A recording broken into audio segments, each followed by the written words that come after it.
If your family was isolated from the church and you had to supply all religious training, have you become so dependent on others that you do little or nothing at home?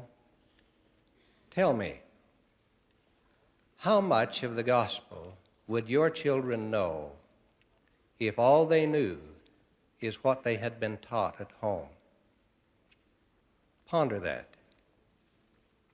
I repeat, how much of the gospel would your children know if all they knew is what they had been taught at home? Remember, the church exists to help the home. Parents, the divine charge to teach has never been changed. Do not abdicate your duty. We have been counseled to become self-reliant and independent temporally. It is as important spiritually. Suppose conditions changed. Suppose you could not receive all the services to which you've become accustomed. Suppose that much more responsibility were placed on your shoulders to care for the spiritual welfare of your family. Surely you cannot study the Scriptures without knowing that perilous times are coming. Will you be unaffected? Prepare now. Take steps now to strengthen your family. Spend time together.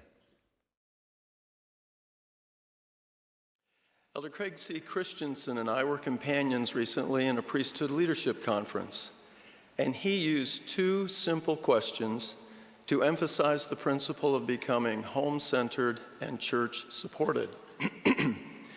He suggested that instead of returning to our homes after church meetings on Sunday and asking, "What did you learn about the Savior and his gospel at church today?"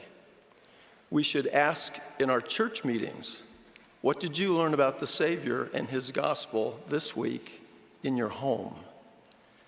Proper Sabbath day observance, the new curriculum, and the adjusted meeting schedule all help us to learn the gospel both in our homes and at church.